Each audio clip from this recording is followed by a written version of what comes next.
सुल्तान को पता है तुम्हारी प्रेगनेंसी का? नहीं, इतने दिनों से मेरी उससे बात ही नहीं हुई। अगर तुम कहो तो मैं उसे फोन करके खुशखबरी दे दूं।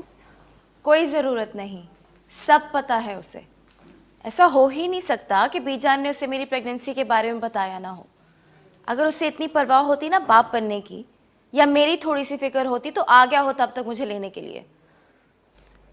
बीजान बता रही थी कि वो शहर से बाहर गया हुआ है और वो उसे सरप्राइज देना चाहती हैं, इसीलिए नहीं बताया। और तुम देखना, जब उसे पता चलेगा ना तो वो खुद ब खुद ठीक हो जाएगा।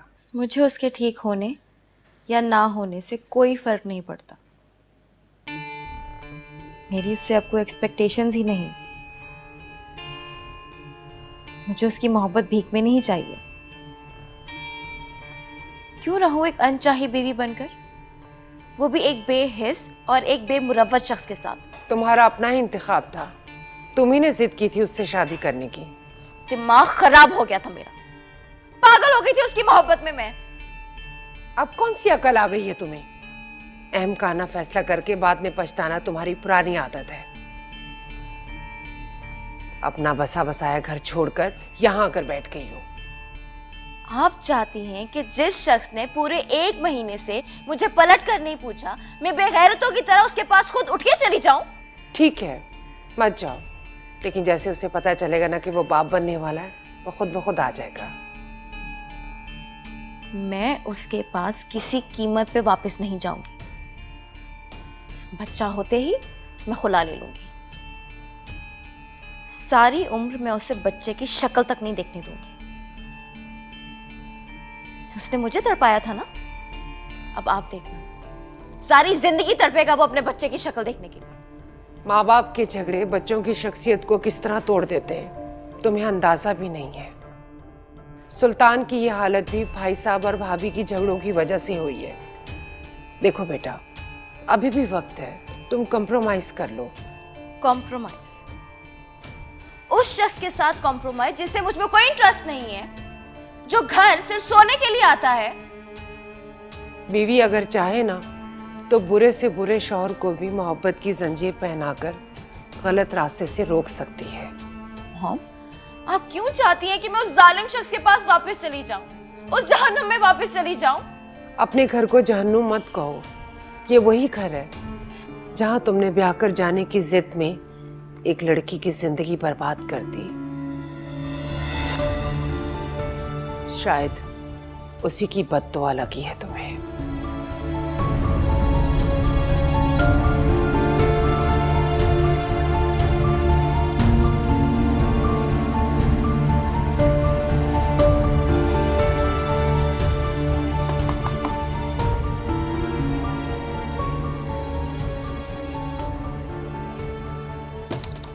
जी फरमाइए।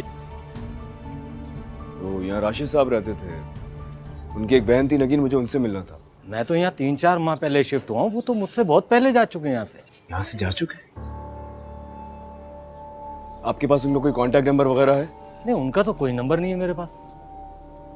अच्छा, क्या ये पता है आपको कि वो लोग कहाँ शिफ्ट हुए हैं, उनका न्यू एड्रेस वगैरह? नहीं, उनका पता भी नहीं मालूम। हाँ, अलबत्ता राशिद के मालिक मकान से आपको पता चल सकता है। उनके मालिक मकान का नंबर है आपके पास? हाँ, वो है। प्लीज जल्दी से मुझे ला दीजिए। ठीक है।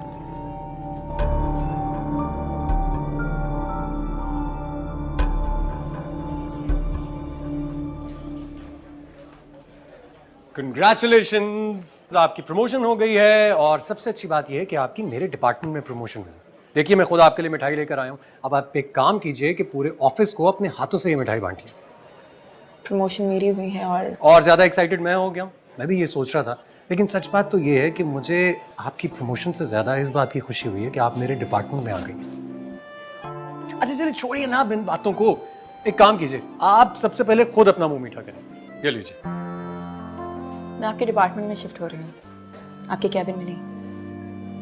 हाँ, लेकिन कम से कम इस बहाने आप मेरे करीब तो होंगी। अच्छा सुने, वो आप मेरे घर कब शिफ्ट होंगी? जी? देखिए, मैंने अम्मी से बात कर ली है और मैं उन्हें राजी भी कर लूंगा, वो मान जाएंगे। बस आपकी हाँ का इंतज़ार है। प्लीज़ प्लीज़ नगीन, इस तरह मुझे इग्नोर मत कीजिए। मिस्टर हारून, ये ऑफिस है और मुझे नहीं लगता कि यहाँ पे हमें पर्सनल बातें करनी चाहिए। तो लंच पे मिल सकते हैं हम, प्लीज़। राशिद साहब 5 साल तक आपके किराएदार रहे हैं। ऐसा कैसे हो सकता है कि आपके पास ना उनका कांटेक्ट नंबर हो, ना एड्रेस हो?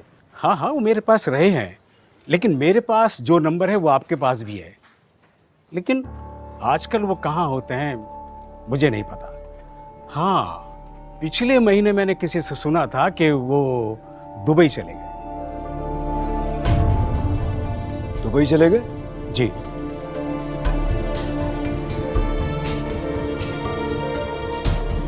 ठीक है जी, शुक्रिया।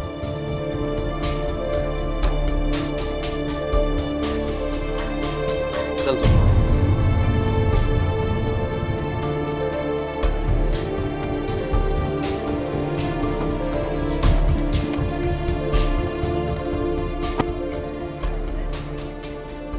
आखिर आप मुझसे शादी क्यों करना चाहते हैं?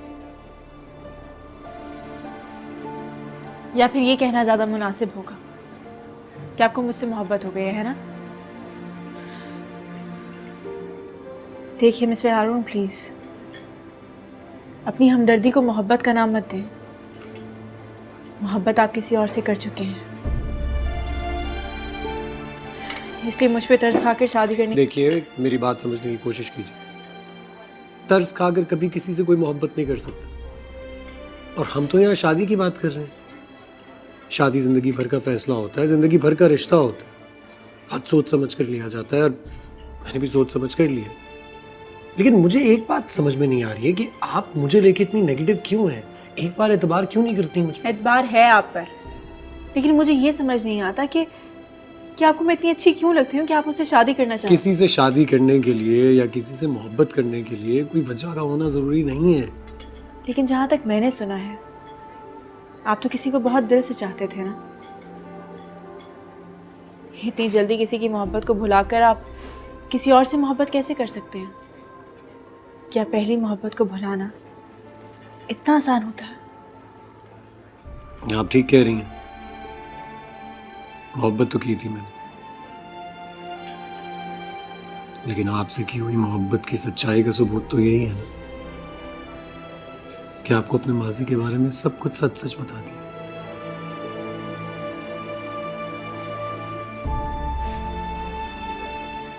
नगीन, आप जानती हैं,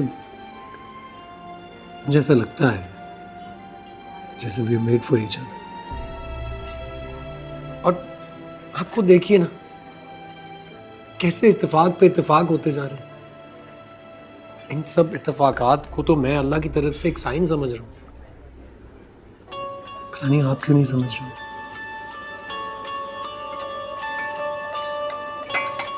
मुझे सोचने के लिए कुछ वक्त चाहिए।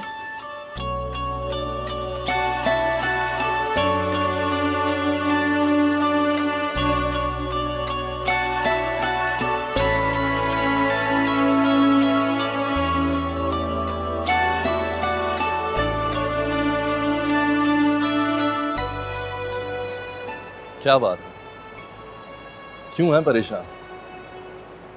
पता चल जाएगा उस लड़की का। बहुत छोटी सी दुनिया है सुल्तान। वैसे मुझे हैरत इस बात की है कि राशिद अपनी पूरी फैमिली को लेकर दुबई गया कैसे? वहां सेटल होने के लिए तो बहुत सारे पैसे चाहिए। अरे यार, मैंने रिश्वत के तौर पर उसे बहुत भारी मुआवजा दिया था, इसीलिए बाहर सेटल हो गया वो। इन्हीं पैसों की वजह से तो उसने अपना मुंह भी बंद रखा, वरना तुमने जो नगीन के साथ किया था ना, तुम्हें एक्सपोज करने में मीडिया पर ज्यादा टाइम नहीं लगाता वो। बस एक बार वो मेरे सामने आ जाए। तो क्या हो जाएगा? क्या हो जाएगा उसके सामने आ जाने से? तुम्हें उससे माफी मांगने की बेचैनी है या उसे देखने की? क्या मतलब है तुम्हारा? तुम मान क्यों नहीं लेते कि तुम्हें उससे मोहब्बत है, बेपनाह मोहब्बत? तुम्हारे चेहरे की ये परेशानी, ये बेचैनी, ये तबीयत में इस्तराब, जगह जगह उसे इस तरीके से ढूंढना, क्या है ये सब? मैं नहीं जानता कि क्या है। अच्छा, तो फिर चलो मेरे साथ अपने गांव और भाभी को घर लेकर वापस आ जाओ। यार मैं कहीं नहीं जा रहा हूँ इस वक्त, मुझे कहीं नहीं जाना। जब तू जान चुका है कि वो ये मुल्क छोड़कर जा चुकी है, तो उसे इस तरीके से जगह जगह ढूंढने से क्या फायदा है? वो कहीं नहीं गई है, वो इसी मुल्क में है और मैं उसे ढूंढ भी लूंगा। तुझे जाना है ना, तू जा सकता है यार। मैं किस कर्ब से गुजर रहा हूं ये तुम सोच भी नहीं सकते हो। मेरा उससे मिलना बहुत जरूरी है, मैं ऐसे नहीं जाऊंगा यहां से। यू आर कंप्लीटली क्रेजी सुल्तान, और तुम्हारे इस पागलपन का एक यही वाहिद हल है कि तुम भाभी को गांव जाओ, घर लेकर आ जाओ प्लीज।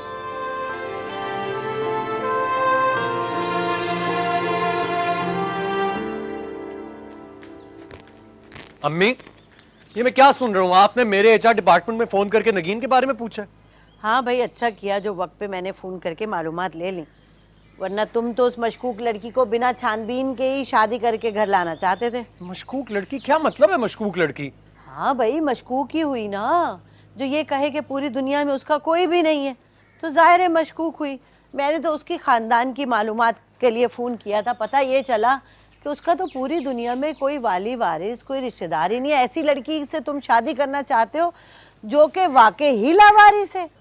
अम्मी, वो यतीम है, उसकी माँ की डेथ हो गई थी, उसके बाप ने दूसरी शादी कर ली।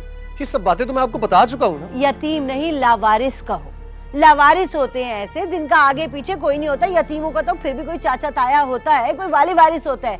इसका तो पूरी दुनिया में कोई नहीं है, एक बहन के सिवा। उसने भी घर से बाहर निकाल दिया, तभी तो हॉस्टल्स में धक्के खाती फिर रही है। तुम्हें मालूम है, पूरे 2 महीने किसी दारुल अमान में रही है वो, और अभी भी किसी सस्ते से होटल में रिहाइश पजीर है। तो क्या फर्क पड़ता है इन सब बातों से? तुम्हें फर्क नहीं पड़ता ना, लेकिन मुझे फर्क पड़ता है। मैं क्या जवाब दूंगी खानदान वालों को जब वो बहू के बारे में पूछेंगे, उसके खानदान और नस्ल के बारे में पूछेंगे? मेरे अंदर इतना हौसला नहीं है कि मैं एक बेसहारा और यतीम और लावारिस को अपने खानदान की बहू बना लूं और अपनी नस्ल भी खराब कर लूं। अम्मी, खानदान की नस्ल मर्द से चलती है, आप नहीं जानती ये सब बातें? जब मेरी औलाद होगी तो उन्हें मेरे नाम से पहचाना चाहेगा ना, उसके नाम से तो नहीं। और वैसे भी जब नगीन का नाम मेरे नाम के साथ जुड़ जाएगा तो वो हमारे हवाले से पहचानी जाएगी ना। माशरा तो उसको मेरी बीवी की नजर से देखेगा। तुमने तो कसम खा रखी है हाल में उस लड़की को ब्याह के लाने की। पता नहीं उसने क्या जादू कर दिया तुम्हारे ऊपर कि ना तो तुम्हें अपने नाम की फिक्र है और ना ही खानदान की। एक ही बेटे हो मेरे, तो पता नहीं क्या क्या सोचा था मैंने, कैसी बहू ब्याह के लाऊंगी, वैसी बहू ब्याह के लाऊंगी। इसलिए तुम्हें पाल पोस कर इतना बड़ा किया था कि तुम अपनी मनमानियां करते फिरो।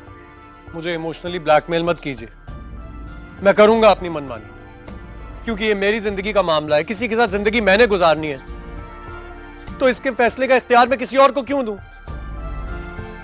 आपको भी नहीं दे रहा इस फैसले का इख्तियार।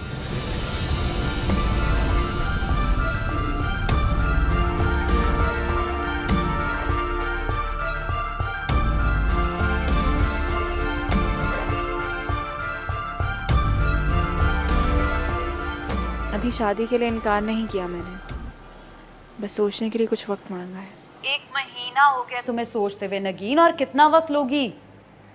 रोजाना दफ्तर में 8-8 घंटे तुम लोग साथ गुजारते हो, तुम्हें अभी भी उसकी समझ नहीं आई?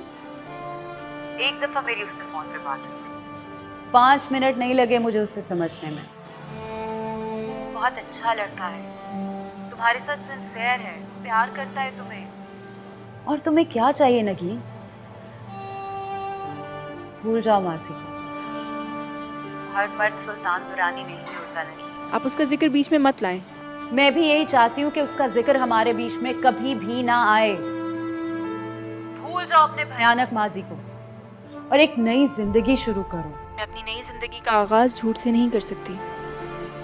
अगर आप चाहती हैं कि मैं हारून से शादी करूं तो मैं उसे अपने माजी के बारे में सब कुछ सच बताऊंगी। इससे क्या होगा? मेरा दिल मुतमईन हो जाएगा कि मैं उसे धोखा नहीं दे रही। तुम उसे धोखा नहीं दे रही नगीन। क्या बताओगी हारून को कि सुल्तान दुरानी जैसे हाई प्रोफाइल बंदे के साथ तुम्हारा अफेयर था और शादी का धोखा देके तुम्हें वो खुद ही अगवा करके ले गया? पता नहीं कैसे शुकूक शुबहात आएंगे उसके दिल में। और अगर उसे कहीं और से पता चल गया तो? वो बात अब पुरानी हो गई है नगीन, उसे सब भूल चुके हैं। सुल्तान को थप्पड़ मारने वाली वीडियो में तुम्हारा चेहरा क्लियर था ही नहीं। किसी को नहीं पता चलेगा। ये सब कुछ मेरे लिए बहुत मुश्किल है और शादी का फैसला करना उससे भी ज़्यादा मुश्किल। जैसे तुम्हारी मर्जी।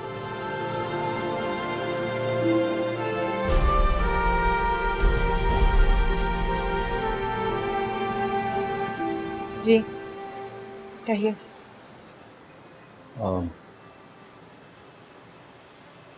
मैं बस यही कहना चाह रहा था कि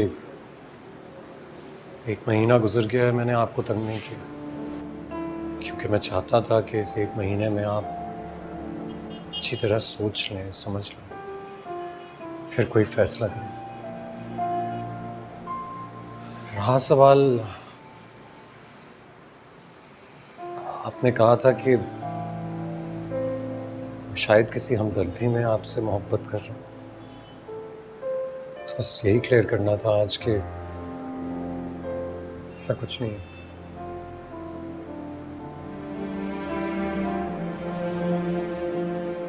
पहली नजर में मुझे आपसे मोहब्बत हो गई थी, कह नहीं पा रहा था आपसे, हिम्मत ही नहीं हो रही थी।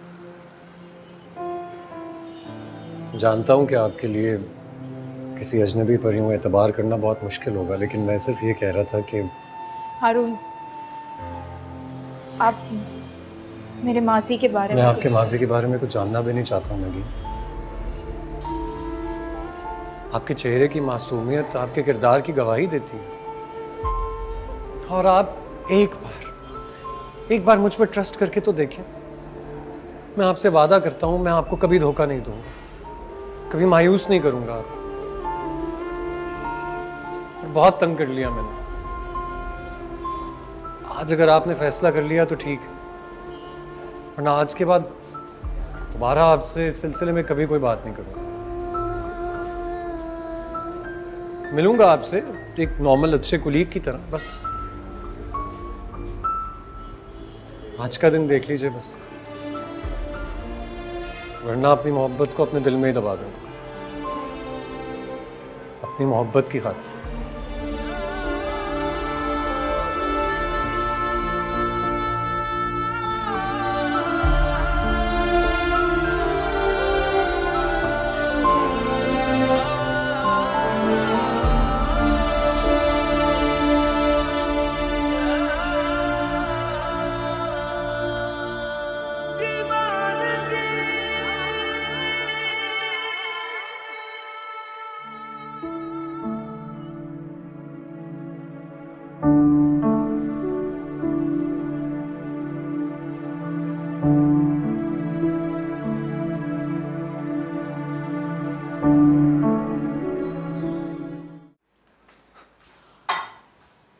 अम्मी, हारून भाई ये घर छोड़कर जा रहे हैं। वो अभी किसी दोस्त से फोन पे बात कर रहे थे, कह रहे थे कि अगर अम्मी इस रिश्ते के लिए ना मानी तो वो नगीन से कोर्ट मैरिज करके उसे दुबई ले जाएंगे।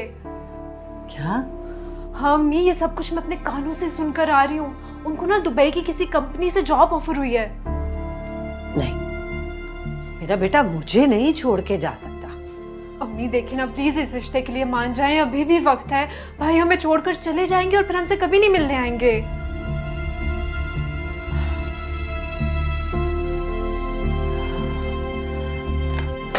हारून, हारून, हारून, हारून, कहाँ जा रहे हो तुम? फिलहाल तो एक दोस्त की तरफ जा रहा हूँ, कुछ दिन वहाँ रुकूंगा। दुबई में एक जॉब के लिए अप्लाई किया था, फिर दुबई चला जाऊंगा। तुम्हारा दिमाग ठीक है? तुम एक घटिया सी लड़की के लिए अपनी बूढ़ी माँ और जवान बहन को अकेला छोड़ के चले जाओगे? यकीन करें, इस उम्र में मैं आपके साथ ये करना तो नहीं चाहता था, लेकिन आपने मुझे खुद मजबूर किया। आप फिक्र ना करें, मैं आपको हर महीने के पैसे भिजवाता रहूंगा। भाड़ में जाए पैसे और खर्चा, मुझे जरूरत नहीं है पैसों की। बेटा मुझे तुम्हारी जरूरत है हारून, मैं तुम्हारे बगैर नहीं रह सकती, मुझे आदत ही नहीं है तुम्हारे बगैर रहने की। एक गैर लड़की इतनी अहम हो गई तुम्हारे लिए कि उसकी वजह से तुम हाँ, अपनी माँ की कुर्बानियों का ये सिला दोगे, उसकी मोहब्बत का ये सिला दोगे इस उम्र में? तो आप क्यों अड़ी हुई हैं अपनी जिद पर? आखिर आप मेरी मोहब्बत पर एतमाद क्यों नहीं कर लेती? तुम्हारी मोहब्बत भाई उस लड़की में रखा ही क्या है आखिर सिवाय खूबसूरती के? तो खूबसूरती चाटनी तो नहीं है ना बेटा। तुम एक पढ़े लिखे खूबसूरत लड़के हो, तुम्हारे लिए खूबसूरत लड़कियों की कमी तो नहीं है। और एक बात मैं तुम्हें क्लियर बता दूं, देखो हारून, जब कोई भी रिश्ता देखा जाता है ना तो सबसे पहले उसका खानदान हस्ब नस्ब देखा जाता है, उसकी जायदाद, दौलत, पैसा, मुझे नस्ल। इन सब चीजों की जरूरत नहीं है। नगीन एक अच्छी और शरीफ लड़की है, मुझे वो पसंद है और मैं बस उसी से शादी करना चाहता हूँ। अभी वो लड़की इस घर में आई नहीं है ब्याह के, और तुम उसके लिए अपनी माँ से उलझ पड़े। वो आ जाएगी तो तुम क्या सलूक करोगे मेरे साथ? आप फिक्र ना करें, वो यहाँ नहीं आएगी। मैं शादी करके उसको यहाँ नहीं लेके आऊंगा। वैसे मैंने प्लान कर लिया है, दुबई बुला लूंगा उसको, वहीं शादी करेंगे। क्या? अम्मी, मेरी प्यारी अम्मी, प्लीज इस रिश्ते के लिए मान जाए ना, प्लीज ना भाई, चले जाएंगे। नहीं करो प्लीज, छोड़ दो मुझे।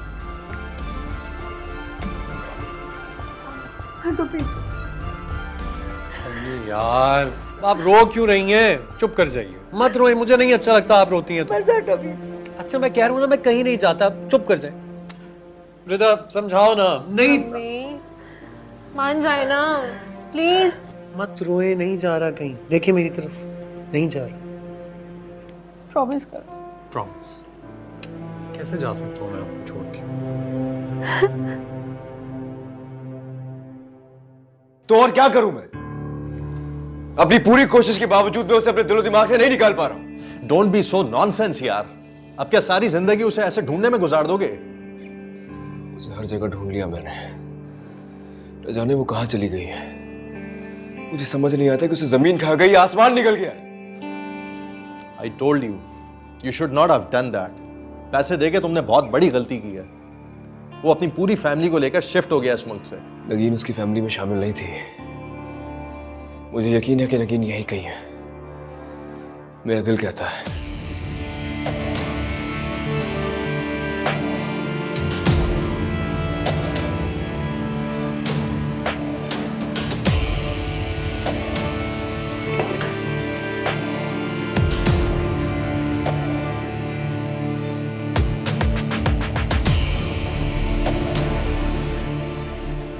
हाँ वालेकुम अस्सलाम, क्या हाल है यार? तुमसे एक छोटा सा काम था मुझे।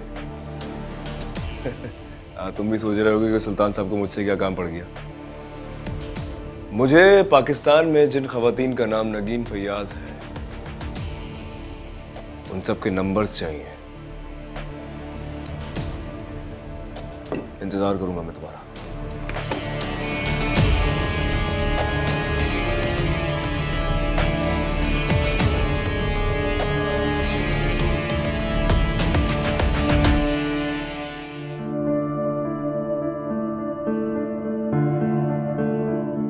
रोजाना दफ्तर में 8-8 घंटे तुम लोग साथ गुजारते हो, तुम्हें अभी भी उसकी समझ नहीं आई? एक दफा मेरी उससे फोन पे बात हुई थी, 5 मिनट नहीं लगे मुझे उससे समझने में।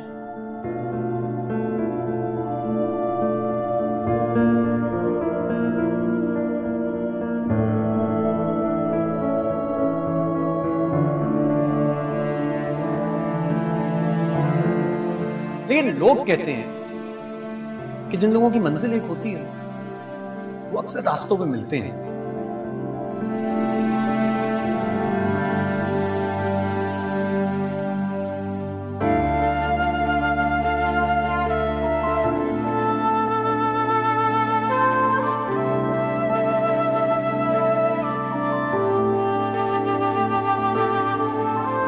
तो फिर मिलेंगे?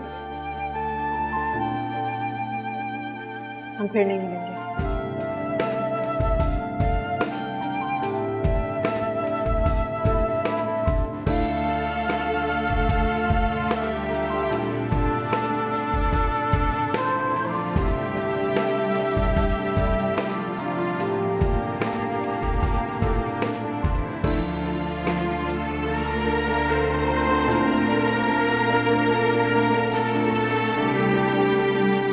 हेलो नगीन। जी नगीन बात कर रही हूँ। आप कौन? मैं सुल्तान। कौन सुल्तान? मैं आपकी बहन का नाम नुसरत है? नहीं जी, मेरी बहन का नाम तो नाजिया है। Sorry, wrong number.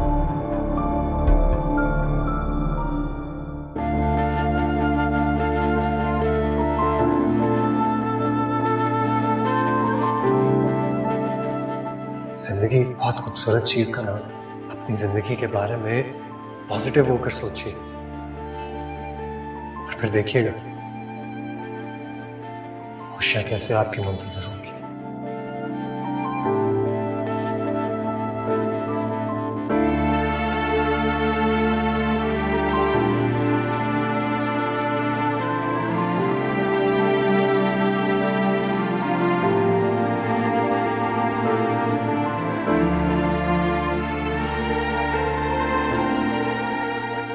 छोड़ दो टीवी का पीछा, पढ़ाई करो जाकर।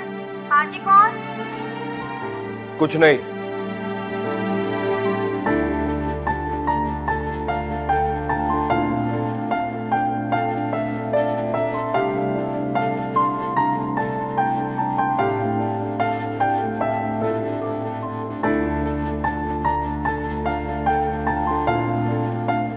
आज का दिन देख लीजिए बस, वरना अपनी मोहब्बत को अपने दिल में ही दबा दो, अपनी मोहब्बत की खातिर।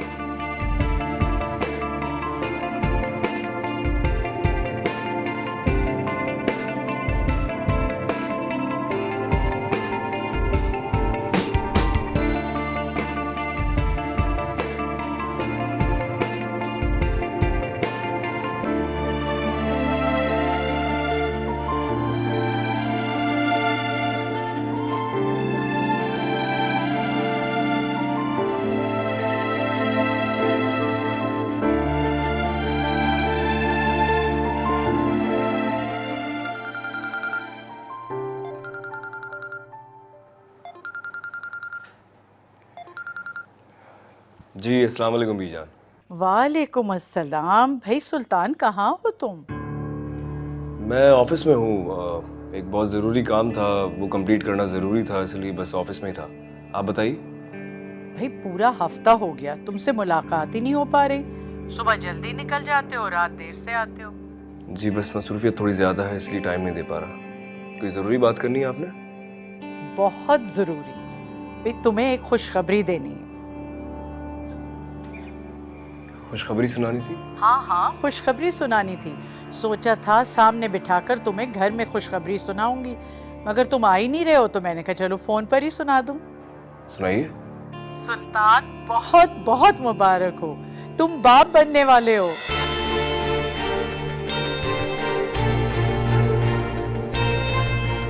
क्या? हाँ बेटा, बहुत बहुत मुबारक हो। बस तुम अब जल्दी से नरमीन को बनाकर घर ले आओ। तुम्हारी बीवी है भाई, तुम्हारे होने वाले बच्चे की माँ।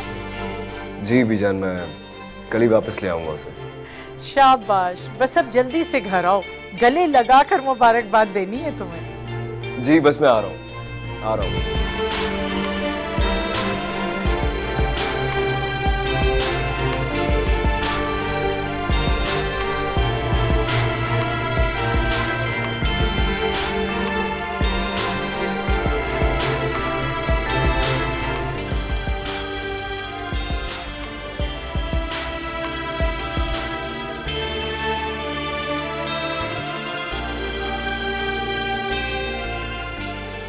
हेलो। मुझे आपसे एक जरूरी बात करनी मुझे भी आपको एक ज़रूरी बात बतानी थी।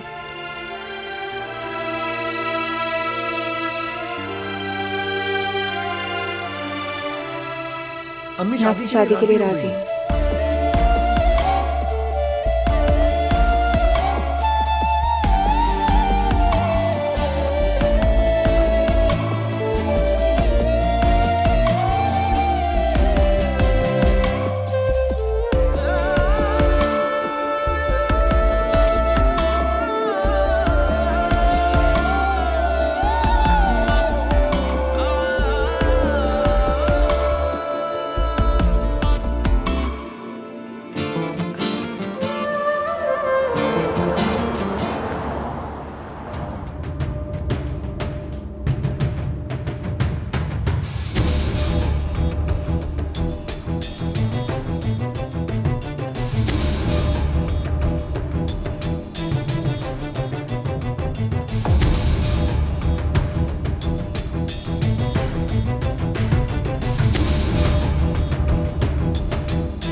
कहो अलमदार, इतने अरसे बाद कैसे याद किया? वो मैडम, दरअसल आपको एक बात बतानी थी। मुझे लगता है कि सुल्तान साहब अभी तक उस लड़की को भूले नहीं हैं।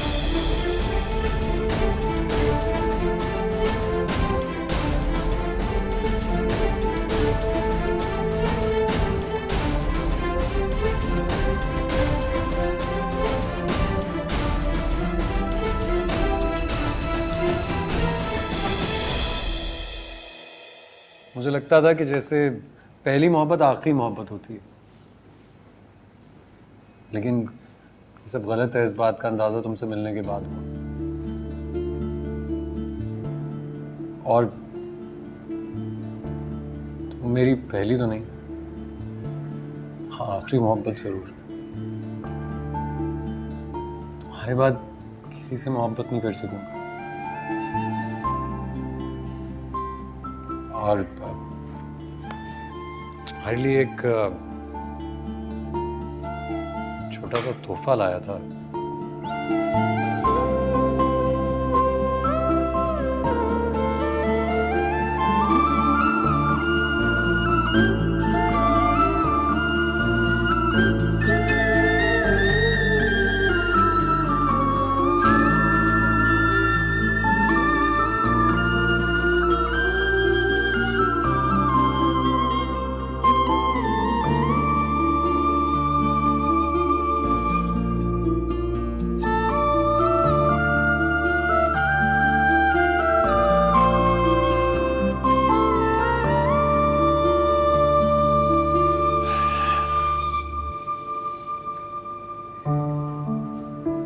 तुम्हें पता है, पहले ये अंगूठी मुझे बहुत अच्छी लग रही थी। तुम्हारे हाथों में आने के बाद अंदाजा हो रहा है कि ये तुम्हारे शायाना शान नहीं है। मैं क्या करूं? मैं अफोर्ड ही ये अंगूठी करता था। कोई अमीर आदमी होता तो शायद तुम्हें पर्ल्स और डायमंड्स की अंगूठी देता। मैंने कभी डायमंड और पर्ल्स की ख्वाहिश नहीं की, और ना ही किसी अमीर आदमी की। मैंने हमेशा अपने लाइफ पार्टनर के लिए आप ही जैसे किसी आम से सादा से इंसान की ख्वाहिश की है। मुझे हमेशा आप ही जैसा आदमी चाहिए था, जो मेरी ही हैसियत का हो, जो मेरे साथ रहे, मुझसे मोहब्बत करे। ये अंगूठी मेरे लिए बहुत कीमती है। मैं इसे मरकर भी नहीं उतारूंगी। ऐसे क्या देख रहे हैं? देख रहा हूँ कि आज से पहले हमेशा तुम्हें बहुत गुस्से में या बहुत उदास देखा था। आज पहली बार इतना खुश देख रहा हूँ। बहुत अच्छा लग रहा है। पता है, यूं ही मुस्कुराती रहा करो। बहुत हसीन लगती है, बहुत ज्यादा। तुम तो खुश हो ना? जी खुश हूँ, बस एक परेशानी है। आपकी अम्मी ने मुझे दिल से कबूल नहीं किया। अगर शादी के बाद भी वो मुझे एक्सेप्ट ना कर सकें तो? नहीं नहीं, ऐसा कुछ भी नहीं होगा। हाँ, मेरी अम्मी गुस्से की थोड़ी सी तेज है, लेकिन मुझसे तो बहुत प्यार करती हैं। और जब वो मुझसे प्यार करती हैं तो तुमसे भी प्यार करेंगी। तुम बस एक काम करना, उनका बहुत ख्याल रखना, उनकी हर बात मानना, उनकी ताबेदार बन के रहना। वो खुश हो जाएंगी तुमसे। लेकिन सुनो, मैं तो खुश रहूंगा। जी, मैं आप दोनों को शिकायत का कोई मौका नहीं दूंगी।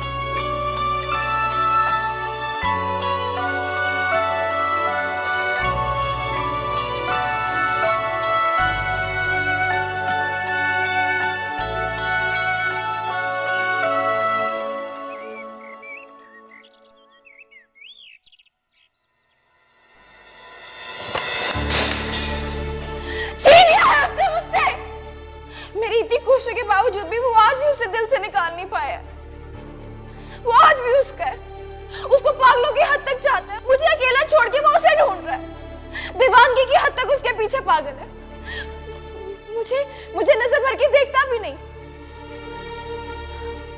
अब मैं समझी कि वो मुझे इतना इग्नोर क्यों करता है। वो तो मुझसे प्यार करता ही नहीं, वो तो उस नगीन से प्यार करता है जिसको वो ढूंढ रहा है। मैं उसकी झूठी मोहब्बत के सारी जिंदगी गुजारती रही और वो मेरी आंखों में धूल झोंकता रहा। ऐसा क्या है उसमें जो मुझ में नहीं है? क्या मैं खूबसूरत नहीं हूँ? क्या उसे मेरा प्यार नजर नहीं आता? क्या मैं उसके लायक नहीं हूँ? वो मेरी तरफ क्यों नहीं देखता है मॉम? ऐसा नहीं है बेटा, ऐसा मत कहो, ऐसा कुछ भी नहीं है। तो फिर क्या है?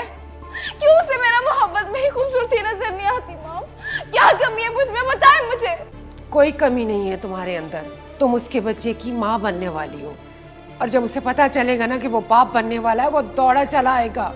और ये जो नगीन जैसी लड़की होती है ना, ये सिर्फ और सिर्फ दिल लगी के लिए होती है, बस। नहीं चाहिए मुझे ऐसा अधूरा रिश्ता, भीख में दी हुई मोहब्बत। मैं आपकी तरह जिंदगी नहीं गुजारना चाहती मॉम। नहीं बांध सकती मैं अपने शौहर किसी के साथ। संभल जाओ बेटा, संभल जाओ। इस हालत में चीखना चिल्लाना तुम्हारे लिए ठीक नहीं है। अगर तुम्हें कुछ हो गया तो मैं उसे छोड़ूंगी नहीं। आप देखना, मैं उससे जान से मार डालूंगी। सुल्तान ने उसे किडनैप कराया था ना, आप देखना अब मैं उससे किडनैप कराऊंगी। नहीं, मैं उसे मार डालूंगी, मैं उसे जान से मार डालूंगी। मैं अरे